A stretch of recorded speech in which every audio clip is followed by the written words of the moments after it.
morning and welcome to another edition of Young People's Report. I'm Jacquelyn Thomas. And I'm Andrea Grefe. Today we'll take a look behind the scenes of a Flint Fire Department and visit an attraction in Michigan that's a car lover's dream. We'll also find out how a nutty treat is made and meet a young athlete who's bowling over the competition. But first, we're at the Saginaw YMCA to check out some of their activities. Recently, Trevor Verges checked out one activity that has kids doing flips. He has our story. When some kids get out of school, they go home and watch TV. Others go to basketball or soccer practice. But for some kids, their after-school activity can be a real balancing act.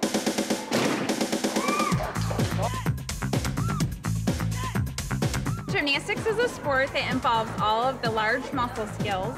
Women's gymnastics, they would train on 4 events, and men's gymnastics, they would train on 6 events.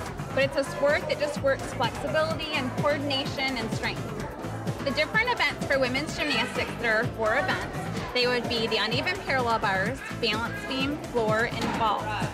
Boys train on a high bar. They also train on parallel bars, floor, vault, pommel horse, and ring.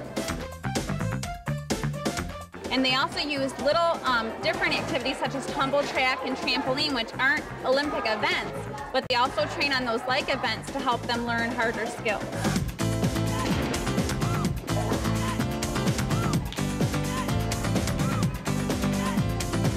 I got involved because I had a lot of time that I wasn't using, and I would be just sitting around. So we thought I could do something fun like gymnastics. Well, when I was little, I used to do a bunch of gymnastics moves in my living room, and my mom decided to put me into a gymnastics class. I think gymnastics is a very challenging sport that makes you have a good attitude about yourself and makes you work hard and feel good about yourself. I like coming here every day because, not every day, but Tuesdays and Thursdays and sometimes Fridays, because sometimes there's nothing to do and I just want to work on some gymnastics stuff.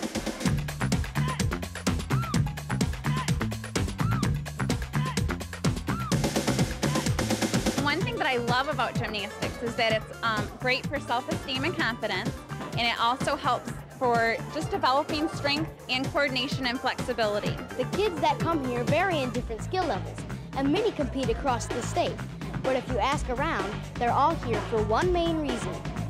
I like to come here because the coaches are fun, and I have a lot of fun. It was a sport that seemed really interesting. I loved watching it on TV, and it just looked like a bunch of fun, and once I got into it, I really enjoyed it. It's a lot of work, and you have to physically stay in shape. It's really hard, but it's really fun. I like it because you can learn new things, and you can have more friends here, and you can get to know more people here.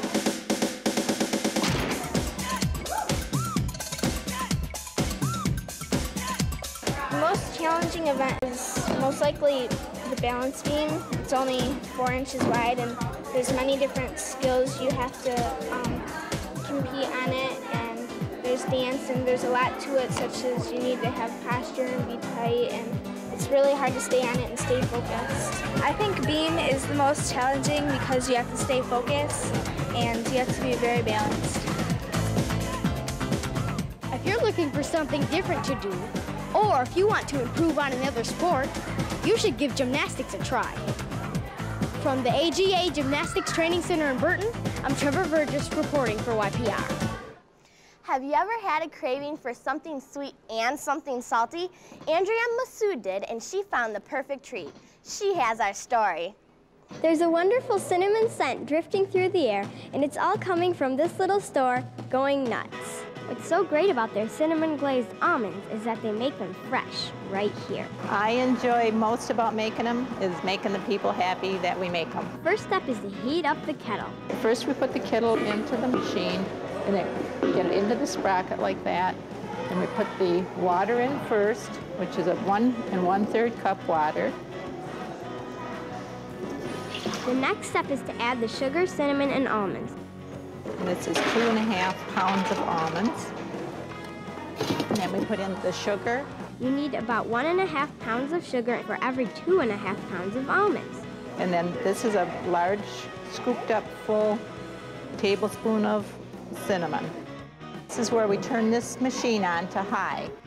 Now see how wet they are at this point? What will happen is as the heat comes up, the sugar will disappear. It'll melt and it'll come back almost dry like sugar again.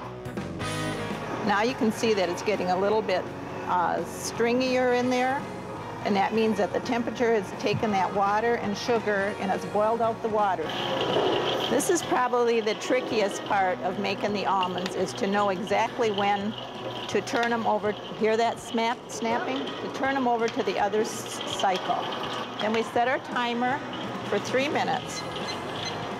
You can tell by their texture that the almonds are ready.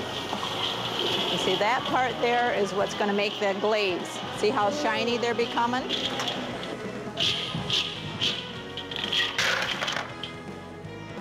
And there you go.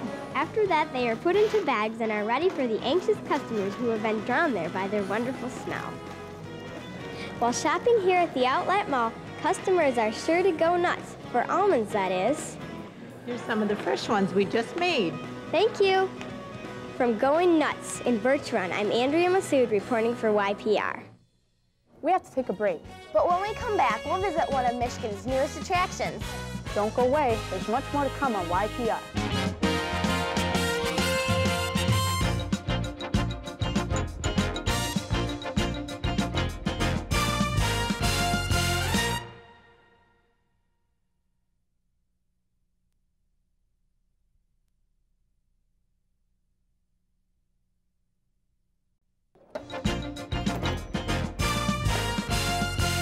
Too young to drive a real car, but there's a place in Michigan that not only puts you in the driver's seat, it also lets you design your own car.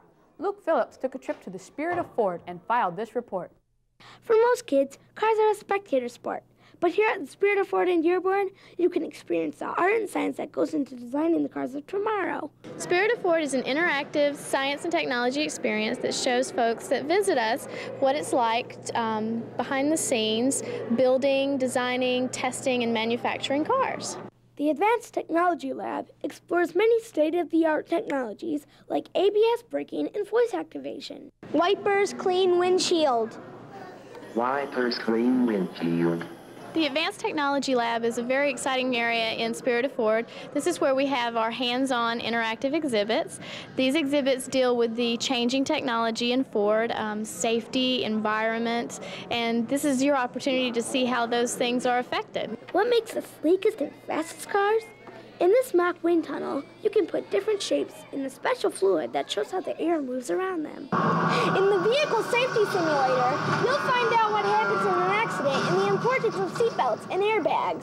Okay, what you do is you take a seat here in the seats that we're in, you press the gas pedal and you can go 60 miles per hour, 30 miles per hour, and 10 miles per hour, and it'll show you what the airbag will do if you impact going those speeds. Once you have a little background about the technology of cars, you can step into the design studio and watch how designers at Ford create a car that offers a little something for everyone. There is a new generation of drivers out there, and they need a car that they can call their own. Enter the My Mercury design team. We are influenced by everything around us. The design studio is a multimedia object theater. That means we use lasers and video and sound, and then we also have objects suspended all around the room and throughout the theater presentation, and it tells the story of the My Mercury design team. It tells how they've designed the My Mercury car to fit the lifestyles of all these different people and all the processes that go into designing the car.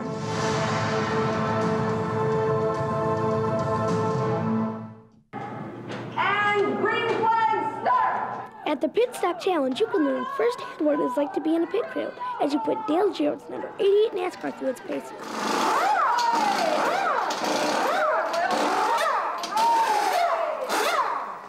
Looks like the gas has gone in just fine. Those windows are nice and clean and ready for him to see. Our gas is all set there. And back behind the wall, checker flag. Welcome to Turbo Tour. You are about to experience the most popular motion-based simulator in the world. Over 19,000 watts of sound coming at you from 6 separate channels of explosive digital playback. You are about to be thrust into a full-motion steel slamming, robot welding, track twisting adventure. The effects are scintillating. The thrills are real. After all that work, you can come to the Turbo Tour Theater, where you are the car. You can see, hear, smell, and feel yourself move along the assembly line, and watch as you're assembled, tested, and driven for the ride of your life.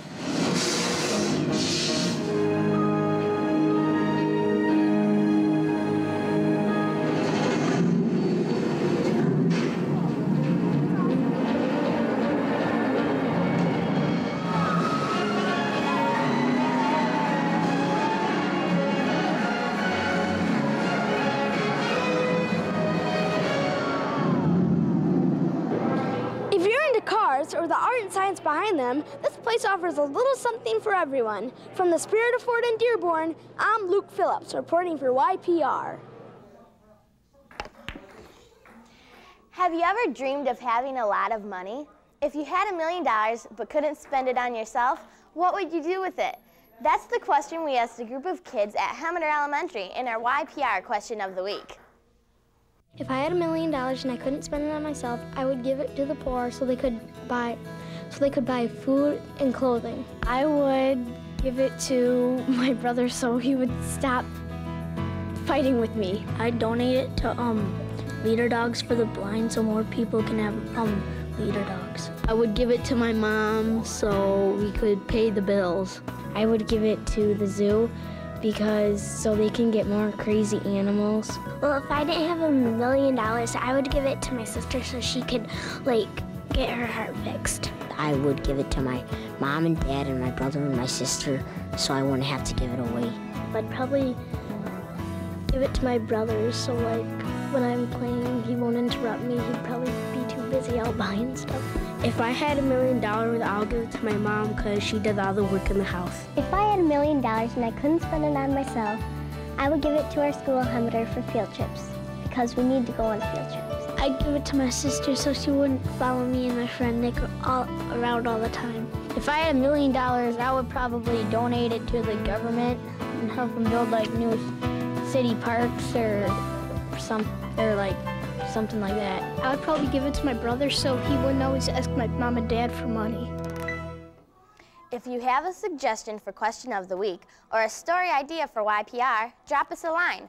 The address is Young People's Report, care of NBC 25, P.O. Box 250, Clio, Michigan 48420. You can also call, email, or send us a fax. You never know, you could be our next story. We have to take another break, but when we come back, we'll meet some kids who are bowling over the competition. Don't go away.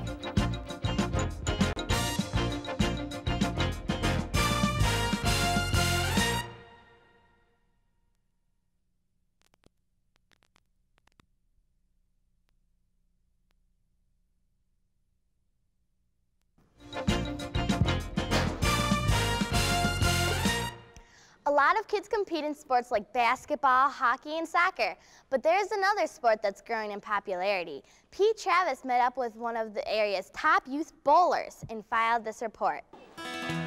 She started bowling when she was 4 years old. My mom would take me around because my sister had ballet lessons, and we found a bowling alley, and I'm just going to go there. So, for those of you who don't know her, Carolyn Binder may be easy to overlook as just another 11-year-old bowler.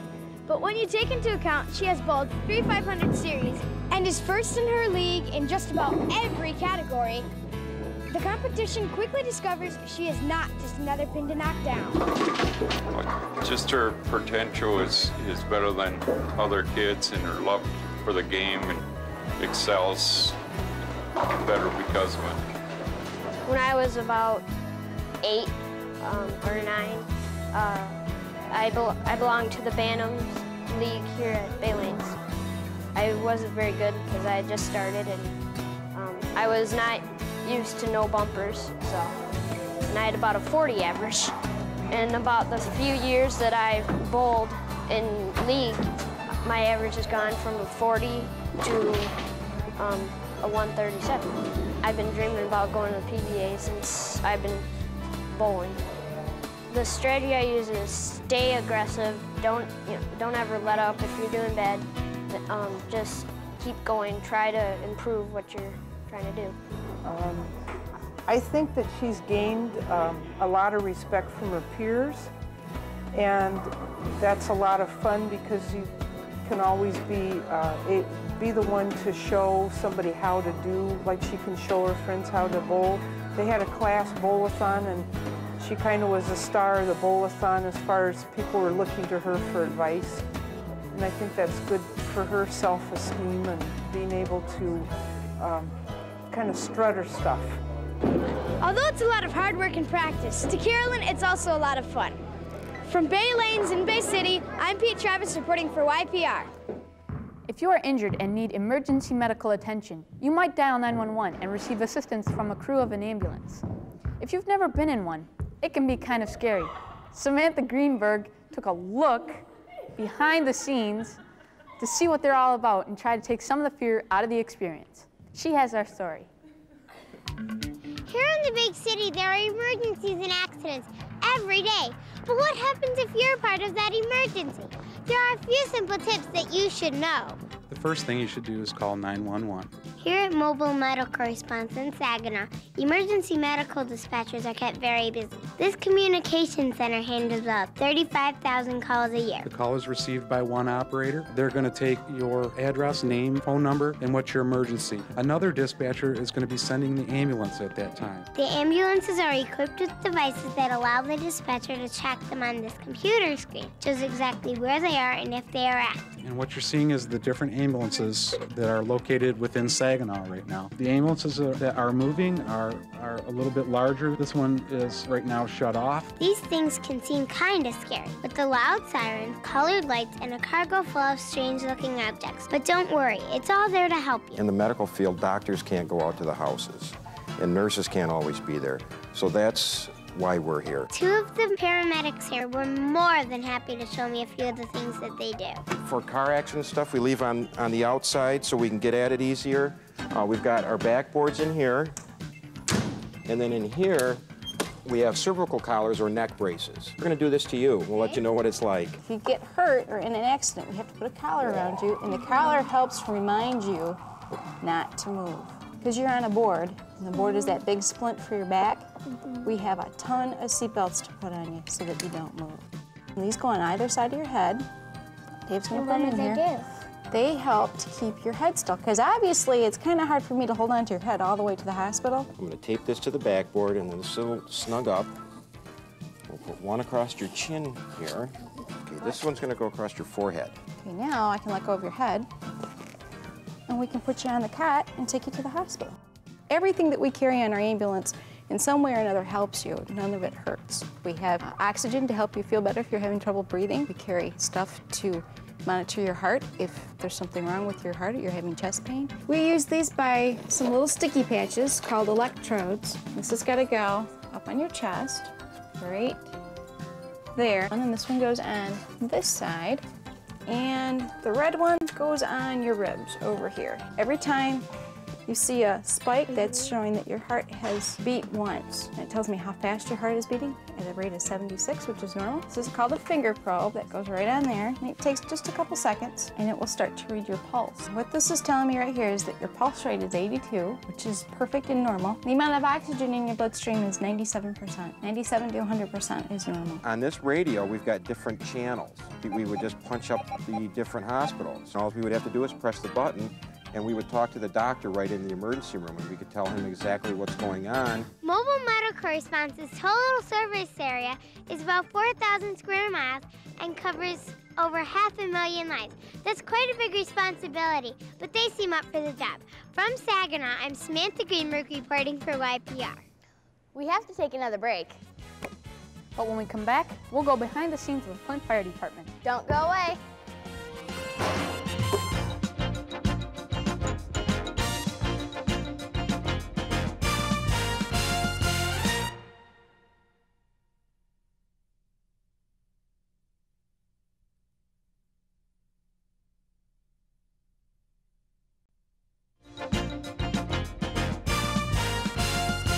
You may have seen big red or yellow trucks speeding down the street with their lights and sirens on.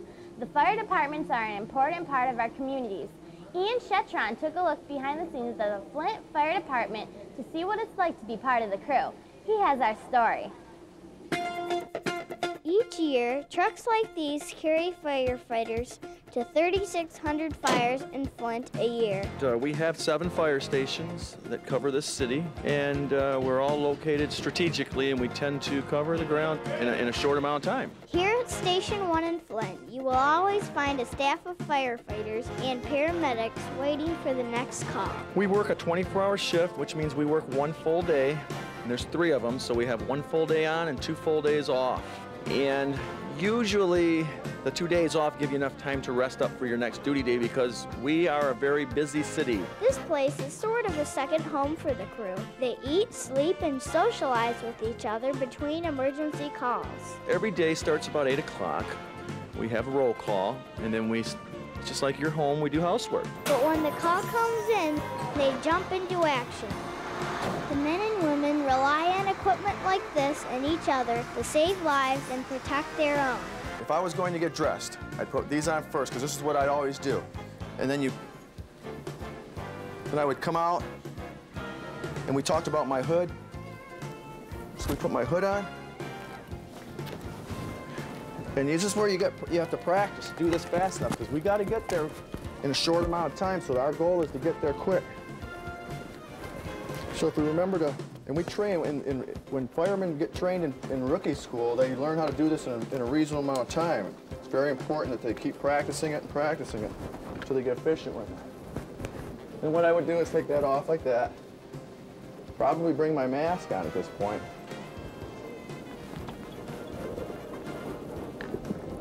So we have a speaking diaphragm so you can still hear me. Put that on, take my hood now. Put my hood over so that nothing's exposed. Helmet. Fireman helmets have that type of style to it, is to take the water and the hot embers and have it miss our necks when we put it on. Gloves and... Do you know, it is quite difficult to move around at times, especially with your gloves on and having dexterity, which you'll be able to grip things. My SCBA. Just your self-contained breathing apparatus usually weighs about 35 pounds itself. And when you get all your bunker gear on, you're looking at approximately 60 to 80 pounds of extra weight on your body. You turn it up, and you can do this like as you're going to a fire. And then you're off. Well, for the firefighter, our equipment is everything to us. Okay, what you have on this truck is obviously a pump panel up top where he can pump water into our working lines, which are 1 3/4 with a nozzle. This is what we fight our fire with, these working lines. Now, we carry 750 gallons of water on there, so that would be enough to do most small fires. But when we need a hydrant line, which is a supply of water, the supply will go into this Jaffrey valve, into our pump, and we'll be able to pump it out then. And we do that with hydrant lines. All of our trucks carry a hydrant line on it, which is a 4-inch hose.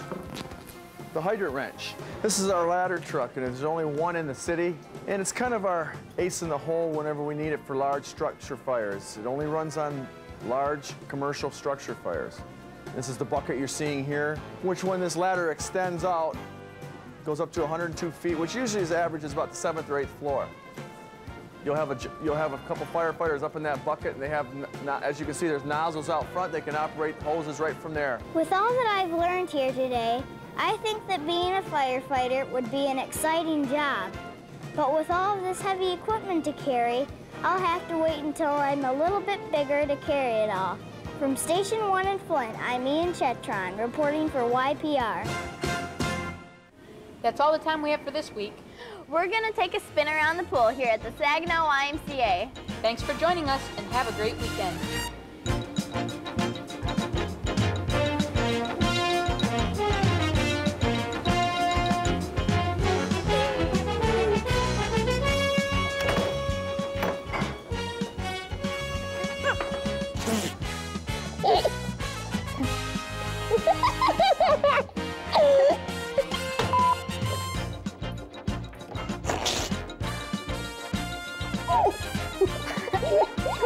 One more time. I promise I won't laugh.